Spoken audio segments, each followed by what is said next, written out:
ചെറുപ്പത്തിൽ നിങ്ങൾ ദൂരദർശനുള്ള സമയത്ത് നിങ്ങൾ മഹാഭാരതം കണ്ടിട്ടുണ്ടോ? സീരിയല് ദൂരദർശനം ഉണ്ടായിരുന്ന സമയം മറ്റേ ആന്റിനെ തിരിച്ചിട്ട് ഇങ്ങനെ ഇത് കിട്ടാതെ വരുമ്പോ ആന്റിനെ ഇങ്ങനെ തിരിക്കും, ഗ്രെയിൻസ് വരും. ഈ പുള്ളങ്ങൾക്കൊക്കെ വല്ലതുകൊണ്ട് ഉമ്മാർക്ക് വെറുതെ മൊബൈലിൽ കയറുന്നു, ഗൂഗിൾ ക്രോം സെർച്ച് ചെയ്യുന്നു, കാണുന്നു. എടാ ആന്റിനെ മാവിന്റെ മുകളിൽ കയറി ആന്റിനെ തിരിച്ചു വെച്ചിട്ട് തിരിച്ചു വന്ന് പ്രേം നസീറിന്റെ ബ്ലാക്ക് ആൻഡ് വൈറ്റ് സിനിമ കണ്ട ഒരു കാലം. ഈ കുട്ടികൾക്ക് ഓരോ ഓർമ്മയില്ല, ഇവര് സ്കൂളിലേക്ക് പോകുന്ന വഴി കണ്ടിട്ടില്ല. ഇതൊരു വലിയ അപകടമാണ്. നിങ്ങൾ നോക്കിക്കോളി, ഈ കുട്ടികൾ സ്കൂളിൽ പോകുന്ന വഴി കണ്ടിട്ടില്ല. ഈ കുട്ടികൾ മഷിത്തണ്ട് ഉപയോഗിച്ചിട്ട് നമ്മൾ സ്ലേറ്റ് പറിച്ചത് കണ്ടിട്ടില്ല. ഈ കുട്ടികൾ സ്കൂളിലെ ടീച്ചറിനെ അടിയും കൊണ്ടിട്ടില്ല. ഈ കുട്ടികൾ വെറും ഇറച്ചിക്കോടികളെ മാതിരി വളർത്തുന്ന കുട്ടികളാണ്. ഞാൻ വെറുതെ വേണമല്ലോ, എന്തുകൊണ്ടെന്ന് അറിയോ? ഇപ്പോഴത്തെ കുട്ടികൾ എന്ത് പ്രശ്നം ഉണ്ടെങ്കിലും ആത്മഹത്യ ചെയ്യും. 10ാം ക്ലാസ്സിൽ ഇല്ല, ആത്മഹത്യ ചെയ്തു. മൊബൈൽ ചോദിച്ചിട്ട് വാപ്പ കൊടുത്തില്ല, ആത്മഹത്യ ചെയ്തു. എന്തുകൊണ്ട്? ഇവര് ജീവിതത്തിൽ പ്രതിരോധിക്കാൻ പഠിച്ചിട്ടില്ലെന്നേ. നമ്മൾ പണ്ട് കാലത്ത് സ്കൂൾ വിട്ട് വന്നിട്ട് കണ്ടത്തിൽ പോയി വയലിൽ പോയിട്ട് കളിക്കും, ഉള്ളത് വെച്ചിട്ട്. ആ വയലിൽ വെച്ച് നമ്മൾ കളിച്ചിട്ട് ആദ്യത്തെ കളി തോക്കുമ്പോ നമ്മളെ കളിയാക്കും. നമ്മളെല്ലാം കൂടെ കൂടിയിട്ട് പറയും അടുത്തതിന് കാണാടാന്ന്. തോക്കൂല നമ്മള്. അടുത്തതിനെല്ലാം കൂടെ കളി തിരിച്ചു പിടിക്കാൻ കള്ളക്കളിയും കള്ളക്കണക്കും പറഞ്ഞ് എങ്ങനെയും ഒക്കെ ആടിയും പിടിയും തള്ളലും ചെളിയൊക്കെ ആയിട്ട് അത് ജയിക്കും. അപ്പൊ മറ്റവന് വാശിയായി. അപ്പൊ പറഞ്ഞു, അപ്പൊ മകനും വാങ്ങി വിളിക്കാൻ സമയം 10 മിനിറ്റേ ഉള്ളൂ. അപ്പൊ പറയും 4 ഓവർ ഒരു കളിയും കൂടെ. ഇത് ജയിച്ചാല് ആ 4 ഓവർ ഒരു മരണക്കളിയാ. എങ്ങനെയും ജയിക്കാനുള്ള കളി. അതിലൊരുത്തം നോക്കും. അപ്പോഴും നമ്മള് തലകുനിച്ച് പോകുമ്പോ പറയും നാളെ കാണാടാ. നമ്മള് പരാജയപ്പെടുന്നതിനെ കുറിച്ച് നമ്മൾ ചിന്തിച്ചിട്ടില്ല. ഇവർക്ക് കളിയിടങ്ങളില്ല. ഇവര് രാത്രിയിൽ ഡാർക്ക് റൂമിൽ കയറി ഇരുന്നിട്ട് ഇവരുടെ നഖത്തിന്റെ 4-1 വലിപ്പമില്ലാത്തൊരു ചിപ്പിൽ കളിച്ചിട്ട് തോറ്റുപോയാൽ ഇവർ ആത്മഹത്യ ചെയ്യും. കാരണം ഇവര് ജീവിതം പഠിച്ചിട്ടില്ല. ഇവര് മണ്ണിന്റെ മണ പറഞ്ഞിട്ടില്ല. ഇവര് ദാരിദ്ര്യം എന്താന്ന് അറിഞ്ഞിട്ടില്ല. ഇവര് വാപ്പാടെ ജീവിതം കണ്ടിട്ടില്ല. നമ്മൾ വാപ്പാടെ ജീവിതം കണ്ടിട്ടുണ്ട്. വാപ്പ വയലിൽ പോയിട്ട് സന്ധ്യയാകുമ്പോ മണ്ണ്, ആ വാപ്പാടെ അധ്വാനത്തിന്റെ മണ്ണുള്ള തോർത്ത് നമ്മൾ കണ്ടിട്ടുണ്ട്. ആ തോർത്തുമായിട്ട് വന്ന വാപ്പാക്ക് വെള്ളം ചൂടുകൊണ്ട് താഴെ കൊതുമ്പും കോഞ്ഞാട്ടയും ചിരട്ടയും വെച്ച് ഉമ്മ ഊതി വാപ്പാക്ക് കുളിക്കാനുള്ള വെള്ളം ചൂടാക്കി വെച്ചിട്ട് ഉമ്മ കിണറിന്റെ കരയിൽ വാപ്പ വരുന്നത് കാത്തിരിക്കുന്നത് നമ്മൾ കണ്ടിട്ടുണ്ട്. ഇന്ന് ഹീറ്റർ ഇടാൻ പറഞ്ഞാൽ പറയും നിങ്ങളുടെ അടിമയാവാനല്ല എന്റെ വാപ്പാനെ പറഞ്ഞിട്ട്. വാപ്പാടെ കഷ്ടപ്പാട്. ഈ വാപ്പായും ഉമ്മായും ജീവിക്കുന്നത് കണ്ടിട്ടാണ് നമ്മൾ വളർന്നത്. അതുകൊണ്ട് നമുക്ക് ജീവിതം അറിയാം. ഈ കുട്ടികളെ മുഴുവനും നമ്മൾ ഈ ചെറിയ www.com വളർത്തുന്ന കുട്ടികൾ ജീവിതത്തിൽ തളർന്നു പോകും. കാരണം ഇവര് കഷ്ടപ്പാട് അറിഞ്ഞിട്ടില്ല, ഇവര് ജീവിതം അറിഞ്ഞിട്ടില്ല. അതുകൊണ്ട് കുട്ടികളെ അങ്ങനെ ഒരു കാലം ഉണ്ടായിരുന്നു. ആ കാലം വല്ലാത്തൊരു കാലമായിരുന്നു. ആ ഒരു വല്ലാത്ത കാലം. ആ കാലം അറിയുന്ന കുട്ടികൾ ജീവിതത്തിൽ പരാജയപ്പെട്ടു പോവില്ല. അള്ളാഹു നമുക്ക് ജീവിതം പഠിക്കാൻ അള്ളാഹു തൗഫീക്ക് നൽകട്ടെ. ആമീൻ പറയും മനുഷ്യന്മാരെ. അള്ളാഹു തൗഫീക്ക് നൽകട്ടെ. ആ കാലത്ത് മഹാഭാരത സീരിയൽ കാണും ഇല്ലേ? ഞാൻ കണ്ടിട്ടുണ്ട്. ആ കണ്ടത് എവിടെയാണെന്നറിയോ? ഞങ്ങളുടെ നാട്ടിൽ ഒരു ക്രിസ്ത്യാനി തറവാടുണ്ട്. ഓലിക്കലെ കൊച്ചമ്മയുടെ വീട്ടിൽ നമ്മൾ പോകും.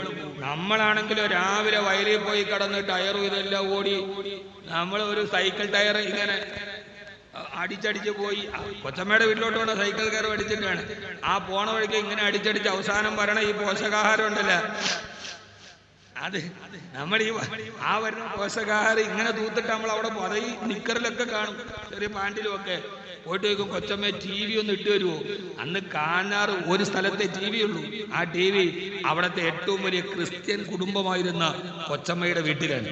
അവിടെ പോയി ഞങ്ങളിരിക്കുമ്പോൾ അവർ വലിയ സമ്പന്ന കുടുംബമാണ്. എന്നാൽ പോലും ഞങ്ങളൊരു 10-15 മുസ്ലിം കുട്ടികളുണ്ടാവും, ഹിന്ദു കുട്ടികളുണ്ട്, എല്ലാവരും ഉണ്ട്. അവര് സന്തോഷത്തോടെ അവരെ സ്വീകരണം മുറി തുറന്ന് ആ സെറ്റിയുടെ മൂലയിൽ ഞങ്ങൾക്ക് TV ഇട്ട് തരും. ഞങ്ങൾ അവിടെ പോയിരുന്ന് മഹാഭാരതം കാണും. ഇപ്പോഴത്തെ കുട്ടികൾക്ക് പറഞ്ഞാൽ മനസ്സിലാവുമോ? സോഷ്യൽ മീഡിയയിൽ വർഗീയതയും ജാതിയും മാത്രം കേൾക്കുന്ന നിങ്ങൾക്ക് ഇതുവരെ മനസ്സിലാവൂ? ആ ഓർമ്മകളൊക്കെ ഇന്നും മനസ്സിലുള്ളതുകൊണ്ടാണ് ഞങ്ങൾക്ക് വർഗീയത പറയാൻ പറ്റാത്തത്. മരിക്കുന്നവരെ ഒരു മതത്തിന്റെ പേരിൽ ഒരു മനുഷ്യനെ വിഭജിക്കാൻ കഴിയാത്തത് ഈ ഓർമ്മകൾ നെഞ്ചകത്തിന്റെ ഉള്ളിലുള്ളത് കൊണ്ടാണ്. പെരുന്നാളിന്റെ തലേന്ന് വീട്ടിൽ പത്തിരിയും തേങ്ങാച്ചോറും ഉണ്ടാക്കാൻ തേങ്ങയില്ല. ഒരിക്കലെ കൊച്ചമ്മയുടെ വീട്ടിൽ പോയിട്ട് പറയും കൊച്ചമ്മ 2 തേങ്ങ തരുമോ? ഒരു 10 ഏക്കർ സ്ഥലത്തിന് നടുക്കാൻ. ആ ക്രിസ്ത്യാനി കൊച്ചമ്മയുടെ വീട്ടിലെ തേങ്ങ കൊണ്ടുവന്ന് അരഞ്ഞിട്ടാണ് പിറ്റേ ദിവസം പെരുന്നാളിന് തേങ്ങാച്ചോറ് ഉണ്ടാക്കിയത്. നമുക്കങ്ങനെ വർഗീയത പറയാൻ പറ്റുക? ഞാൻ പറഞ്ഞാൽ അതിലേക്ക് ഒത്തിരി മുകളിലേക്ക് പോകും. അള്ളാഹു നമ്മളെ കാത്തുരക്ഷിക്കട്ടെ. യേശു ഈശ്വരൻ അല്ലാ ഇത്യാദി വിളിയെല്ലാം ഏകനാമൊരുവന്റെ തൃച്ചെവികളിലത്രേ. അവനവന്റെ തൗഹീദിനെ സൂക്ഷിക്കുകയും അവനവന്റെ ദീനിനെ സൂക്ഷിക്കുകയും മനുഷ്യരോട് സൗഹാർദ്ദത്തോടെ പെരുമാറുകയും ചെയ്യുക എന്നുള്ളതാണ്. അതാണ് ദീൻ. അവനവന്റെ ആദർശത്തെ സൂക്ഷിക്കുക, എന്നിട്ട് എല്ലാവരും മനുഷ്യരായി കാണാൻ പറ്റും. അള്ളാഹു തൗഫീഖ് ചെയ്യട്ടെ. ആ മഹാഭാരതത്തിൽ ഒരു രംഗമുണ്ട്, അത് പറയാനാ പറഞ്ഞത്. സമയായ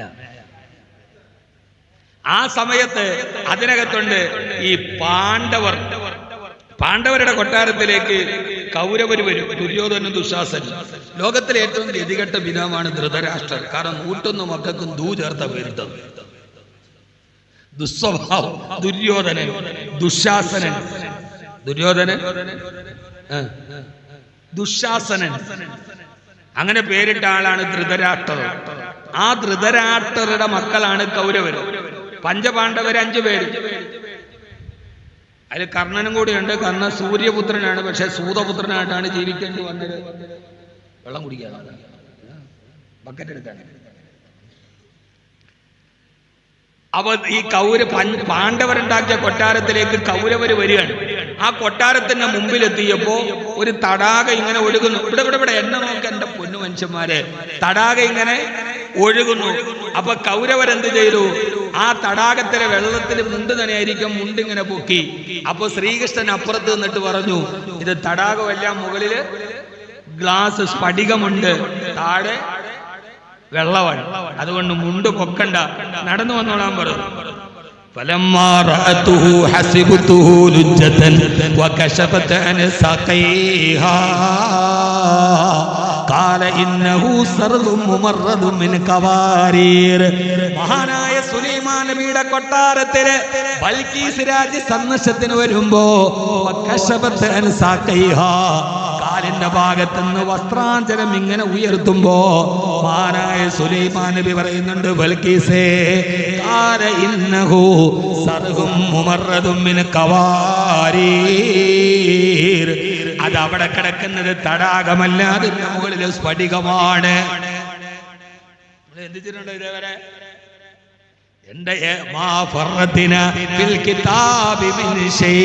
എന്റെ ഗ്രന്ഥത്തിൽ ഞാൻ പറയാത്തതൊന്നുമില്ല. ഏത് നിങ്ങൾക്ക് പറയാം, ഏത് നിങ്ങൾക്ക് കാണാം. ഇനി ഭക്ഷണം ഏത് കഴിക്കണം? വെജാണോ നോൺ വെജാണോ നല്ലത്? നല്ലതാ, നല്ല ഭക്ഷണം ഏതാ? നോൺ വെജാണെന്നാണ് മുസമ്മിൽ വരിയുടെ അഭിപ്രായം.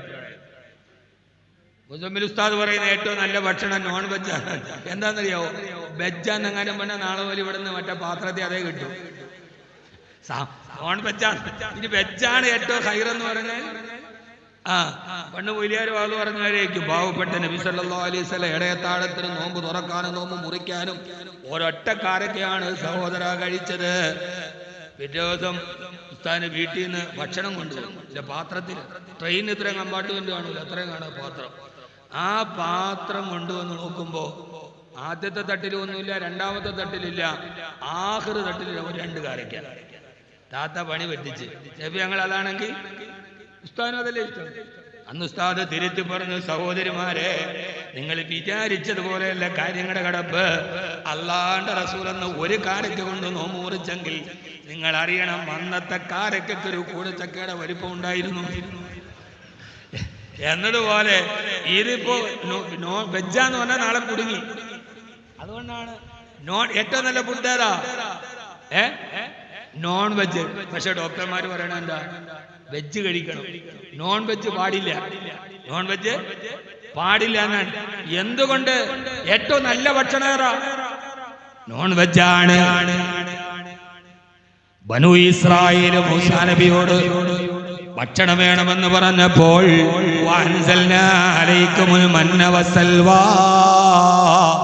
എല്ലാവർക്കും മണ്ണും സൽവയും കൊടുത്തു. അത് കാടപ്പക്ഷിയുടെ ഇറച്ചിയും കട്ടിത്തേനുമായിരുന്നു. ഇറച്ചി കട്ടിത്തേനില് എന്തോ മനുഷ്യന്മാരെ ഇറച്ചി നിങ്ങളുടെ ഇരിപ്പ് കണ്ട എല്ലാവരും ചൊരക്കേടെ വെള്ളം കുടിച്ചിട്ട് കിടക്കുന്നത്. കാടപ്പക്ഷിയുടെ ഇറച്ചി കട്ടിത്തേല് മുക്കി തിന്നണം. അൽഫാം മയോണൈസില്, ഷവായി നമ്മുടെ ഹോട്ടലിലെ ഒരു മെനു ഉണ്ടല്ലോ, ചിക്കൻ അൽഫാം, ചിക്കൻ മധുബൂത്ത്, ചിക്കൻ മജ്ബൂസ്, ചിക്കൻ മുഖാലഫത്തുൽ ഹവാദിദി, ചിക്കൻ ഖിയാമും ബിൻ നഫ്സ്, ഇങ്ങനെ കുറെ സാധനം ഉണ്ടല്ലോ. അതിനകത്തൊന്നാണ് ഷവായി അല്ലേ? ഷവായി എന്ന് പറഞ്ഞാൽ കോടിയെ തൊലി ഉരിച്ചിട്ട് ആ തൊലിയിലേക്ക് തീയെടുത്തിട്ട് പൊള്ളിക്കുന്നതാണ് ഷവായി അല്ലേ?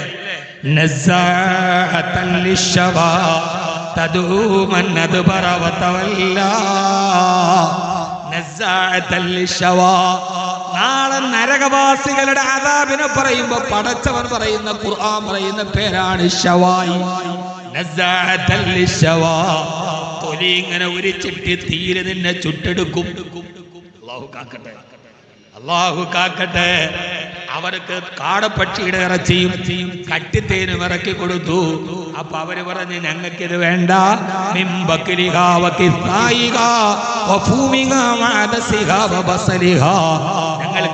ഞങ്ങൾക്ക് പയറ്, ഉള്ളി, സവാള, അങ്ങനെ ഞങ്ങൾക്ക് വെജ് മതി, നോൺ വെജ് വേണ്ട. അപ്പൊ മൂസാ നബിയുടെ ഒരു ചോദ്യമുണ്ട്, ബനു ഇസ്രായീലേ,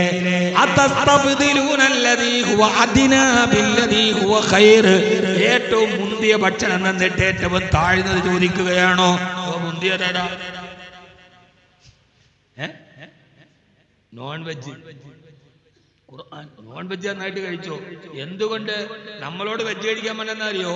പഴയ നല്ല നാടൻ കോഴിയുടെ ഇറച്ചിന്ന് ഉപ്പുമാക്കത ഇപ്പോഴും 2 മണിക്കൂർ സുഖമായിട്ടിരിക്കുന്നു. നമ്മൾ ഈ ബ്രോയിലർ കോഴിയെ തിന്നിട്ടാണ് നമുക്ക് രോഗം. നല്ല നാടൻ കോഴിയെ തിന്ന് അവർ ഇപ്പോഴും എന്ത് ചെയ്യുന്നു? 60-70 വയസ്സിൽ അവർ കളിക്കുന്നുണ്ട്. നമ്മൾ ഈ ബ്ലോക്ക് കോഴിയെ തിന്ന് 40 വയസ്സാകുമ്പോൾ കാളവണ്ടി അഴിച്ചിട്ട് മാറി എവിടെയെങ്കിലും കിടക്കും, ചക്രം അവിടെ. അപ്പൊ ഏറ്റവും നല്ല ഫുഡ് ഏതാ? നോൺ വെജാണ്. ഇങ്ങനെ വിശുദ്ധ ഖുർആൻ ഞാൻ അവസാനിപ്പിക്കുകയാണ്. ഈ വിശുദ്ധ ഖുർആൻ എല്ലാം നമ്മളെ പറയുന്ന കൂടെ അള്ളാഹുവിന്റെ ഖുർആൻ പറഞ്ഞതാണ്. ഇനി നിന്റെ വീട് എവിടെയാണ്? ഇനി നിന്നെ കാണാം, നിന്റെ വീട് കാണണോ? നിന്റെ വീട് കാണണോ? നമ്മുടെ വീട് കാണണോ? നമ്മളെ മാത്രമല്ല, നമ്മുടെ വീടതിനുണ്ട്. വിശുദ്ധമായ ഖുർആനിൽ ഒരു സൂറത്തുണ്ട്, ഒരു സ്വലാത്തിലേക്ക് സല്ലല്ലാഹു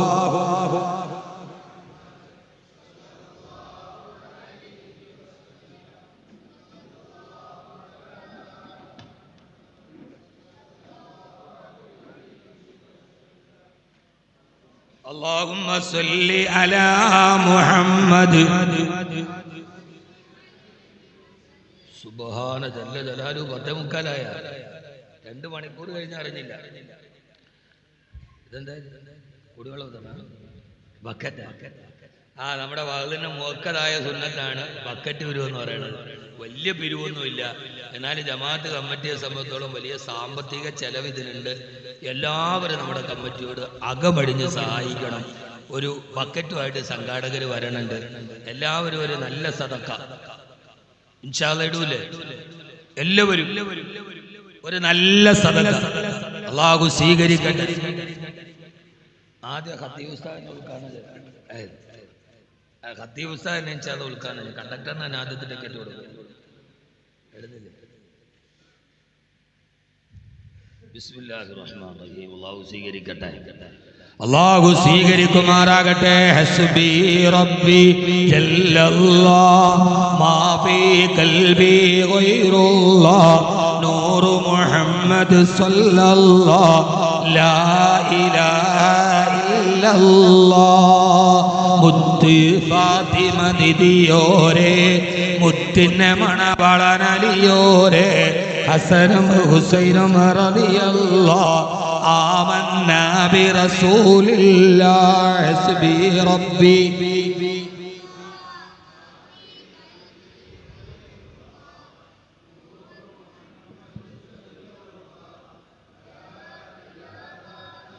അല്ലാഹു സ്വീകരിക്കുമാറാകട്ടെ. വിശുദ്ധമായ ഖുർആനിലെ 114 സൂറത്തുകളുണ്ട്.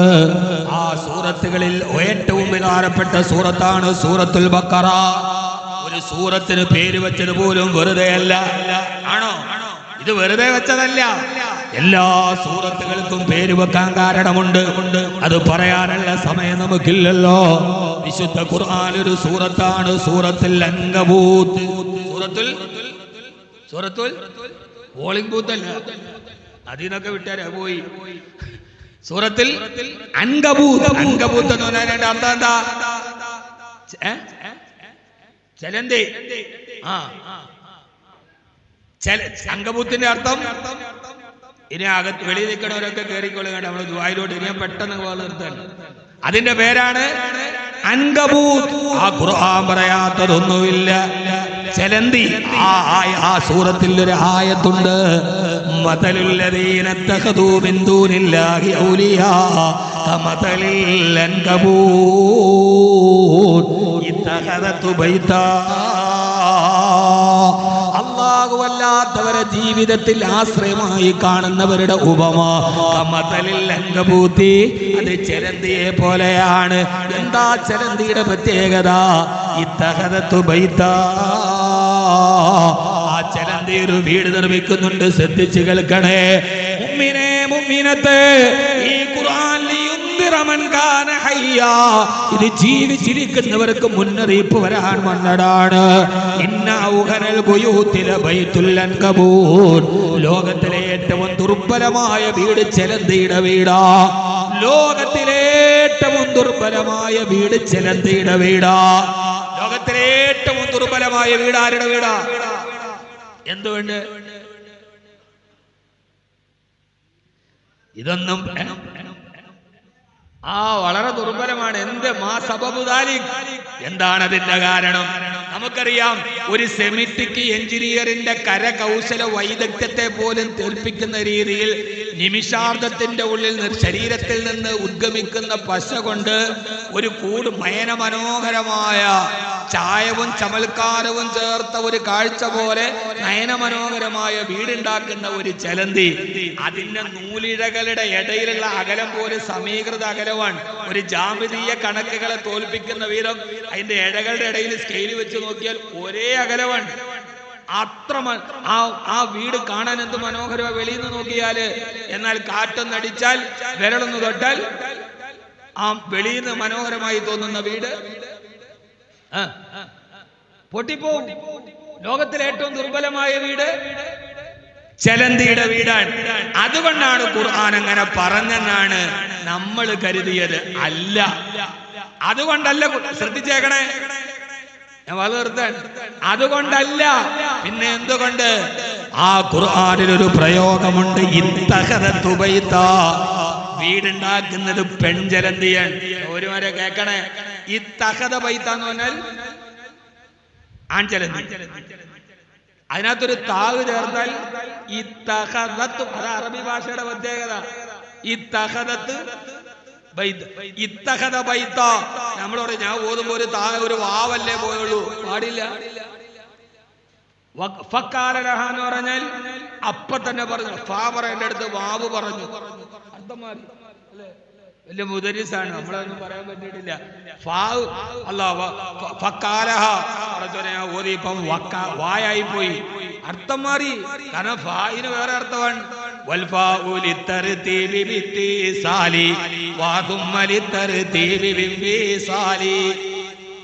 ഉടനെ പറഞ്ഞു വാ പറഞ്ഞാ വേറെയാണ്, അത് വേറെ നെഹുവാണ്. എന്റെ പൊന്ന് സഹോദരൻ, ഇവിടെ ഇത്തഖദത്തു ബൈത. ഇത്തഖദ ബൈത എന്ന് പറഞ്ഞാൽ ആൺചലന്തിയാണ്. ഫായില് മുഅന്നത്തായാൽ ഫീലില് താ ചേർക്കണം, അങ്ങനല്ലേ? അവിടെ കുറെ ഓതി ഉസ്താദ്മാരൊക്കെ ഉണ്ട്.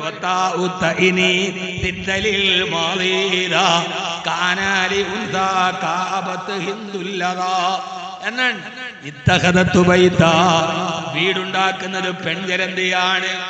ആ ആൺചലന്തി വെളിയിൽ നിന്ന് സഹായിക്കലേ ഉള്ളൂ. ഉണ്ടാക്കണതാരാ? പെൺചലന്തി. പൈസ വെളിയിൽ നിന്ന് കൊടുക്കുന്നവരാ? ഭർത്താവ് ആൺചലന്തി. അവിടെ നിന്ന് ഗൾഫിൽ നിന്ന് ഇങ്ങനെ ഇങ്ങനെ കൊടുക്കണാരാ? ആൺചലന്തി. നാട്ടിൽ ഉണ്ടാക്കണാരാ? ഇത് ഏത് ഗ്രന്ഥം പറയൂടോ? ഇങ്ങനെ എടോന്നല്ലാട്ട എങ്ങനെ പറയാ ബീവിങ്ങളെ? എങ്ങനെ പറയും?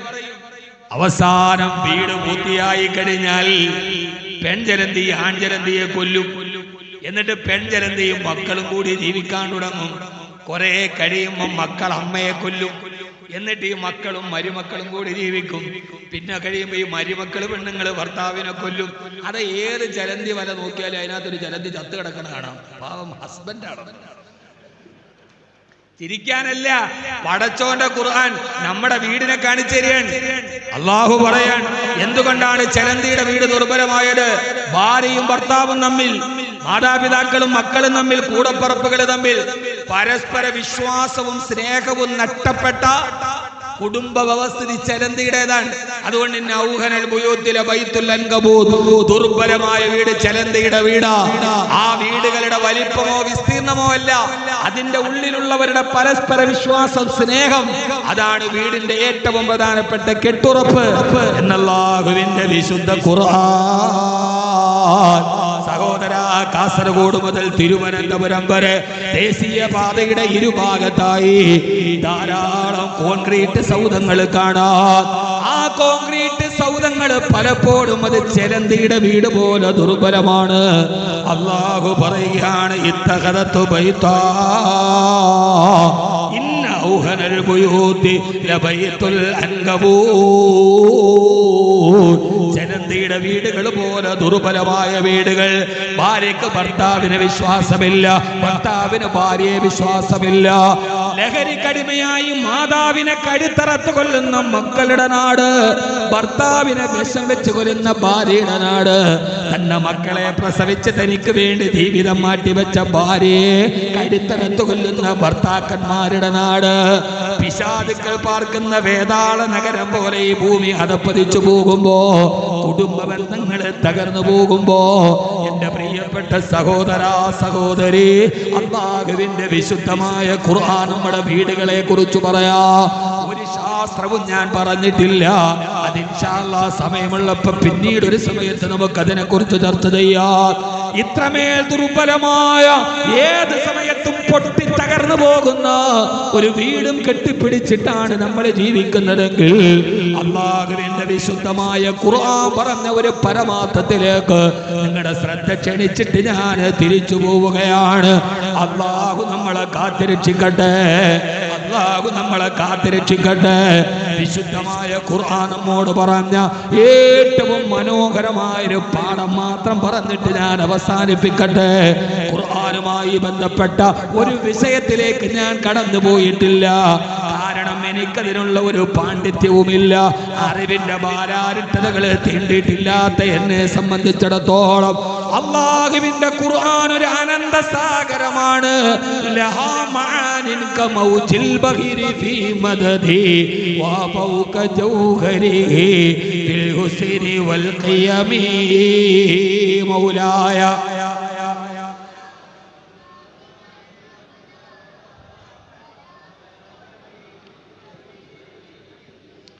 فلا تعد ولا تحصى عجائبها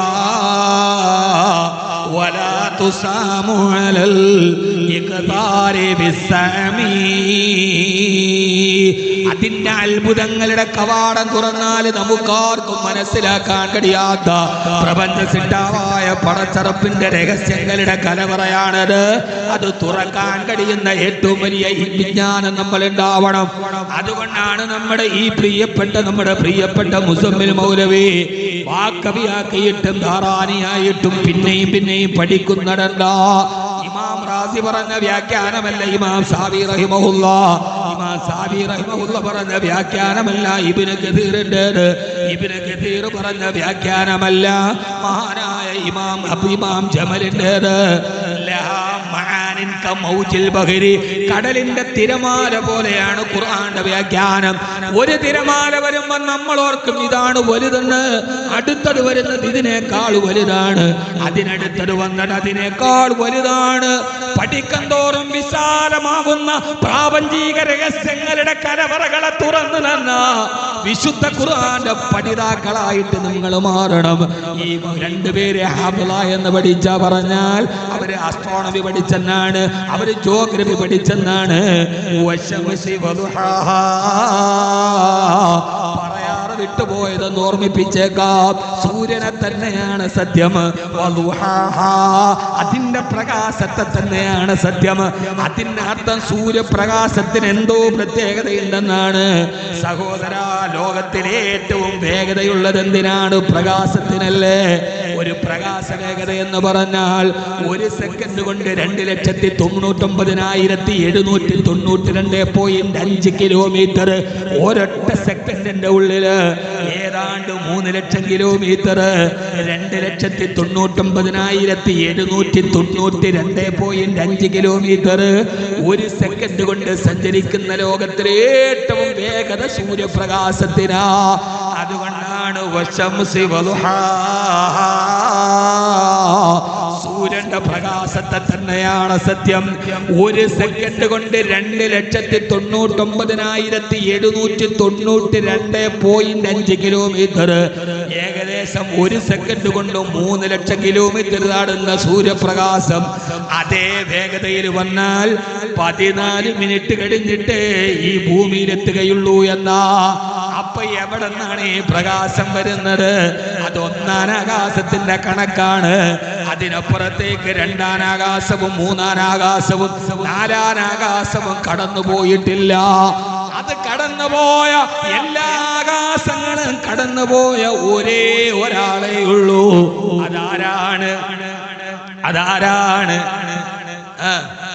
അതാരാണ്? അർദ്ധരാത്രിയുടെ പാതിരാ സമയത്ത് അതിശീഘ്ര ദ്രുതഗമന വാഹനമായ ബുറാക്കിൽ കയറി മസ്ജിദുൽ ഹറാമിൽ നിന്ന് ബൈത്തുൽ മുഖദ്ദസിലേക്ക്, അവിടെ നിന്ന് സപ്തവാനങ്ങളും താണ്ടിക്കടന്ന് കാബ കൗസൈനിയും കടന്ന് ഇന്ദ സിദ്റത്തുൽ മുന്തഹ. സിദ്റത്തുൽ മുന്തഹ എന്ന് പറഞ്ഞാൽ ഈ ഭൂമിയിൽ നിന്നും മുകളിലേക്ക് പോകുന്ന ഒരു വസ്തു പരമാവധി എവിടം വരെ പോകുമോ അതിന്റെ പേരാണ് സിദ്റത്തുൽ മുന്തഹ. അത് കഴിഞ്ഞാൽ പിന്നെ അത് താഴോട്ടേ വരൂ.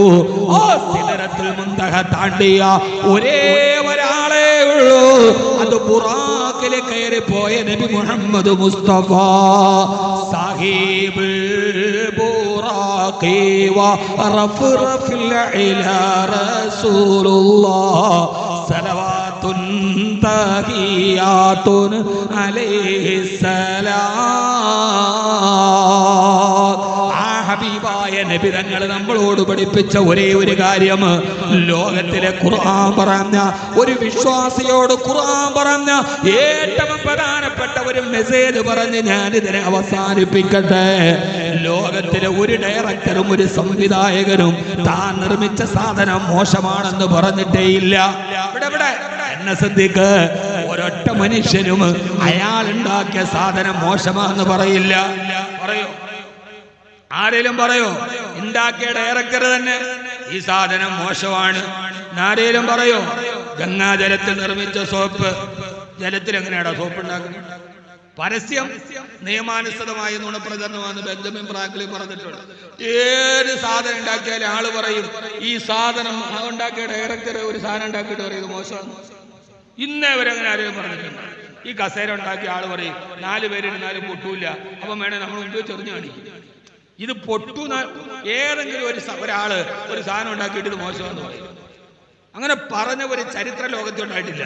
എല്ലാം ഉണ്ടാക്കി വെച്ചിട്ട് ഇത് മോശമെന്ന് ആരും പറയില്ല. ഇപ്പൊ ഞാൻ ഈ തൊപ്പി മേടിക്കാൻ വേണ്ടി ഒരു കടയിൽ പോയി. അപ്പൊ കടക്കാരൻ എന്നോട് പറഞ്ഞു, ഈ തൊപ്പി ഇത് മെയ്ഡ് ഇൻ ബംഗ്ലാദേശാണ്, ഇത് അലിഫിന്റെ തൊപ്പിയാണ്.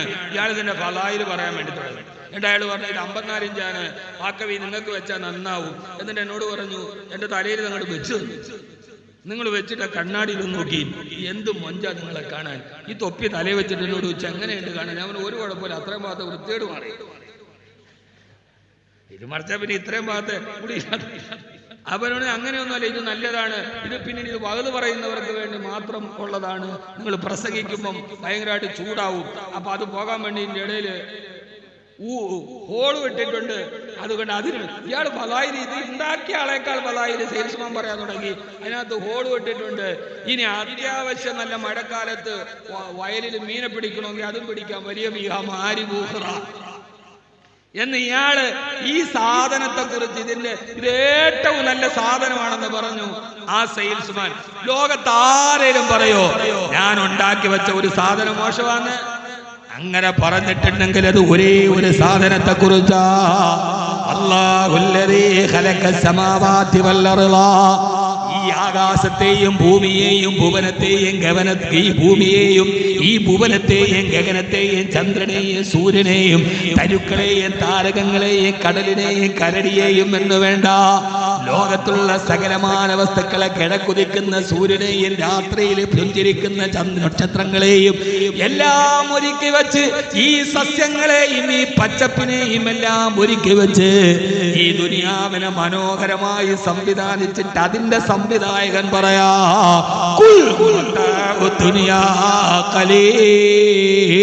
നിങ്ങൾ ഓർത്തുകൊള്ളൂ, ഈ ദുനിയാവ് നശിച്ചു പോകുന്ന സാധനമാണ്. ഞാൻ നിർമ്മിച്ച ഈ മനോഹരമായ നിർമ്മിതി ഇതേത് സമയത്ത് നശിച്ചു പോകുന്നതാ. വൽ-ആഖിറതു ഖൈറുൻ വഅബ്ഖാ, എന്നു ശേഷിക്കുന്നത് അല്ലാഹുവിന്റെ ആഖിറമാണ്. വിശുദ്ധമായ ഖുർആനിലുടനീളം അല്ലാഹു നമ്മളോട് പറഞ്ഞത് ഈ ദുനിയാവുണ്ടല്ലോ, ഈ ദുനിയാവ് ഏത് സമയത്ത് നശിച്ചു പോകുന്നതാണ്. നിർമ്മിച്ച ആള് തന്നെ നശിച്ചു പോകുമെന്ന് പറഞ്ഞ ഒരേ ഒരു പ്രൊഡക്റ്റ് ഈ ദുനിയാവാണ്. ഈ ദുനിയാവിന് വേണ്ടി നമ്മൾ ജീവിക്കരുത്. വരാനിരിക്കുന്ന ഒരു ജീവിതം നമുക്ക് പോകാനുണ്ട്. ദുനിയാക്കേ മുസാഫിർ मंजिल तेरी कब्र है, दुनिया में कैसे रहना लाखों करोड़ आए, बाकी रहा न कोई मिट्टी से सो रही है. മണ്ണിൽ പോയിട്ട് സുഖിക്കാനുള്ളവരാണ് നാം. എന്റെ പ്രിയപ്പെട്ട അഭിനവകാല ചെറുപ്പക്കാരോട്, സോഷ്യൽ മീഡിയയിലെ പേക്കൂത്തുകളിൽ അഭിരമിക്കുന്നവരോട്, പാതിരാ സമയത്തിലെ ഗായകരുടെ ഈരടി കേട്ടിട്ട് തുള്ളിച്ചാടുന്നവരോട്, ദാവൂദ് നബിയുടെ സംഗീതം കേൾക്കണ്ടേ, അല്ലാഹുവിന്റെ സ്വർഗത്തിലൂടെ കടന്നു പോകണ്ടേ. ഏത് സമയത്ത് നശിച്ചു പോകുന്ന ഈ ദുനിയാവുണ്ടല്ലോ, അതെപ്പോഴാണ് തിരിച്ചു പോകേണ്ടതെന്ന് നമുക്കറിയില്ല. ഏത് സമയത്താണ് ഈ ലോകത്ത് നിന്ന് തിരിച്ചു പോകേണ്ടതെന്നറിയില്ല.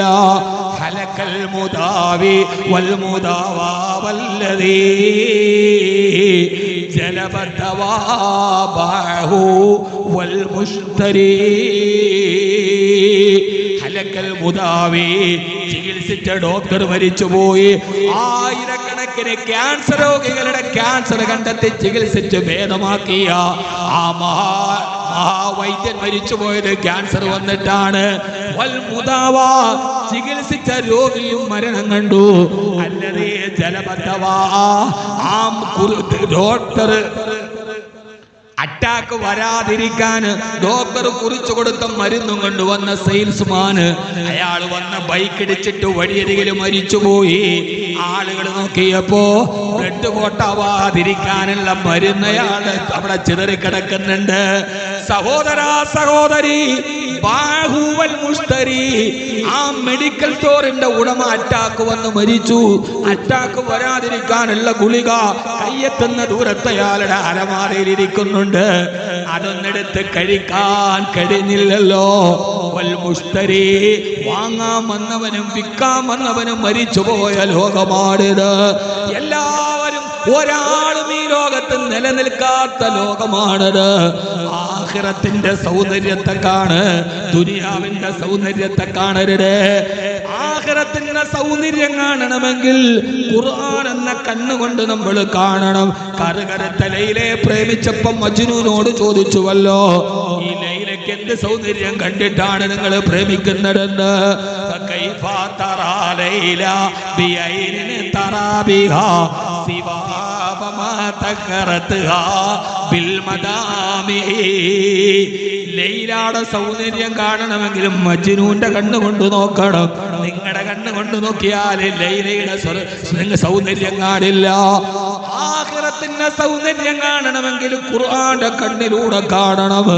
അതുകൊണ്ട് സഹോദരാ, തിരിച്ചു വരുമെന്ന് ഉറപ്പില്ലാത്ത ഒരു യാത്ര നമ്മൾ പോകാനുണ്ട്. ഇന്ന് കടുവിനാക്കി വഹല് പറയാൻ വേണ്ടി പോരുമ്പോ കടുവിനാലില് വയത് പറയാൻ വേണ്ടി ഞാൻ ഇറങ്ങുമ്പോ എന്റെ ബാഗ് എടുത്തിട്ട് ഞാൻ അകത്തോട്ട് വെക്കുമ്പോ എന്റെ 12 വയസ്സുകാരി പൊന്നുമോളെന്നെ വിളിച്ചിട്ട് ചോദിച്ചു, എപ്പ തിരിച്ചു വരും? ഇന്ന് തന്നെ വരില്ലേ? അവക്കറിയാൻ ചെറിയ ബാഗാണെങ്കിൽ ഒരു ജോഡി ഡ്രസ്സേ ഉള്ളൂ, ഒരത്യാവശ്യം വന്നാലും മാറ്റാനേ ഉള്ളൂ. അതല്ല വലിയ ബാഗാണെങ്കിൽ വാപ്പ 7 ദിവസം കഴിഞ്ഞേ തിരിച്ചു വരാറുള്ളൂ. ഞാൻ അവളോടും മഗ്‌രിബ് കഴിഞ്ഞ് വാത് തുടങ്ങും. അങ്ങനെയാണ് ഉസൈ സാഹിബ് എന്നെ പറഞ്ഞു പറ്റിച്ചത്. അതുകൊണ്ട് വാത് മഗ്‌രിബ് കഴിഞ്ഞ് തുടങ്ങും. 9 മണിക്ക് നിർത്തിയിട്ട് വാപ്പയുടെ പൊന്നുമോൾ ഉറങ്ങുന്നതിന് മുമ്പ് വരുമെന്ന് പറഞ്ഞിട്ടാണ് വന്നത്. എന്റെ പൊന്നുമോൾ എന്റെ വീട്ടിൽ കാത്തിരിക്കുന്നുണ്ട് ഉറങ്ങാതെ. സഹോദര സഹോദരി, ഞാൻ എങ്ങാനും തിരിച്ചു വീട്ടിലെത്തുമ്പോ അഹമ്മദ് കബീറിന്റെ തണുത്തുറഞ്ഞ ശരീരമാണ് വീടിന്റെ ഉമ്മറപ്പടിയിലെത്തുന്നതെങ്കിൽ കാത്തിരുന്ന പൊന്നുമോളന്റെ കാത്തിരുന്നവരുടെ മുമ്പിൽ എന്റെ മയ്യത്താണ് എത്തുന്നതെങ്കിൽ ഏതു പാതിരാത്രി എത്തിയാലും എവിടെ എത്തി അലാറം വെച്ചെഴുന്നേറ്റ് വിളിച്ച് വീടിന്റെ വാതിൽക്കൽ എന്റെ മുഖം കാണുന്നത് വരെ ഞെട്ടിയുണർന്നെന്നെ കാത്തിരിക്കുന്ന എന്റെ പ്രിയപ്പെട്ടവൾ, എന്റെ പൊന്നുമക്കൾ, അവരുടെ മുമ്പിൽ തണുത്തുറഞ്ഞ മയ്യത്താണ് എത്തുന്നതെങ്കിൽ വീടിന്റെ ഉമ്മറപ്പടിയിൽ നിരത്തിയിട്ടിരിക്കുന്ന എന്റെ മുമ്പിൽ ആ കുഞ്ഞുങ്ങൾ വന്നിട്ട് നെഞ്ചത്തടിച്ച് നിലവിളിക്കില്ലേ, കണ്ണു പറക്കുപ്പാ. അരുമക്കിടാങ്ങൾ വാപ്പയെ വിളിക്കുന്നേ, അതിനുത്തരം ചെയ്യാതെന്ന് നീ കിടക്കുന്നേ. അരുമക്കിടാങ്ങൾ വാപ്പയെ വിളിക്കുന്നേ, അതിനുത്തരം ചെയ്യാതെന്നു നീ കിടക്കുന്നേ. എന്റെ പൊന്നുമോളെന്നെ വിളിക്കുന്നുണ്ട്. എനിക്ക് പറയാൻ ആഗ്രഹമുണ്ട്, മോളെ എന്ന് വിളിക്കണമെന്ന് ആഗ്രഹമുണ്ട്. ഒരാൾ 2 മണിക്കൂർ പ്രസംഗിച്ചാൽ ഏറ്റവും വന്ന് 2 ലക്ഷം അക്ഷരങ്ങൾ പറയുമെന്നാണ്. ഒരു ദിവസം 2 ലക്ഷം അക്ഷരം പറഞ്ഞ എന്റെ ഈ നാക്ക് അനങ്ങുന്നില്ലല്ലോ. എന്റെ പ്രിയപ്പെട്ടവള് വന്നിട്ട് എവിടെ പോയാലും പറയാതെ പോവാത്ത മനുഷ്യ എന്നോട് പറയാതെ നിങ്ങൾ എവിടെ പോയെന്ന് ചോദിച്ച് അവൾ എന്നെ നെഞ്ചത്തടിക്കുമ്പോ എനിക്ക് അവളോട് പറയണമെന്നുണ്ട്, മോളെ വിഷമിക്കണ്ട, വിഷമിക്കണ്ട. വലിമൻ ഖാഫ മഖാമ റബ്ബിഹി ജന്നതാൻ. നിന്റെ വാപ്പാക്ക് 2 സ്വർഗമുണ്ടെന്ന് പറയണമെന്ന് എനിക്ക് ആഗ്രഹമുണ്ട്. പക്ഷേ എന്നെ നാവനങ്ങുന്നില്ലല്ലോ.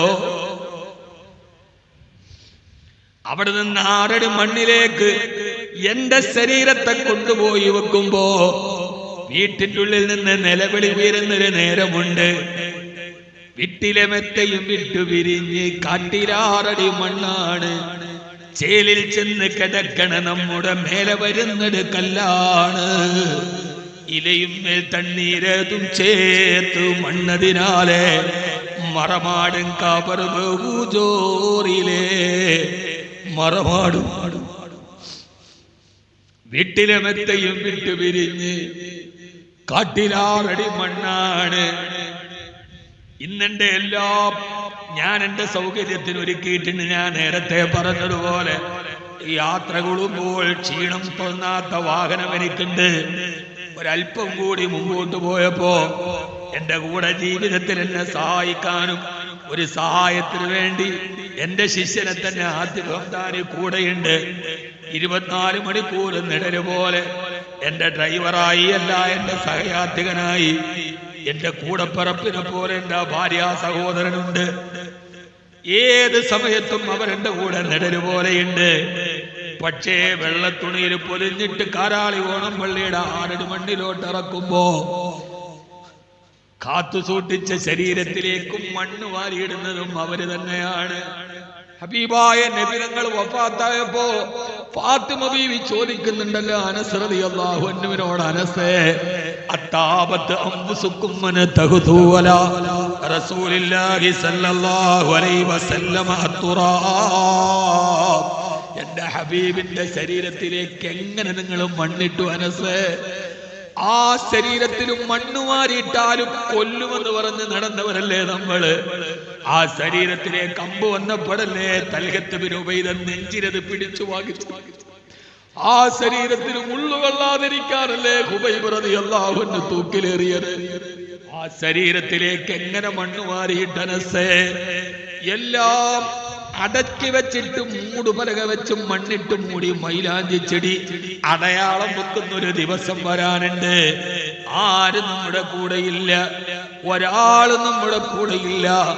സഹോദരാ, കൂടെ വരാൻ എന്തെങ്കിലും ജീവിതത്തിൽ ഉണ്ടാവണം. അതുകൊണ്ടാണ് ഖുർആൻ പറഞ്ഞത്, അതുകൊണ്ടാണ് ഖുർആൻ പറഞ്ഞത് മത്താഉ ദുനിയാ ഖലീൽ.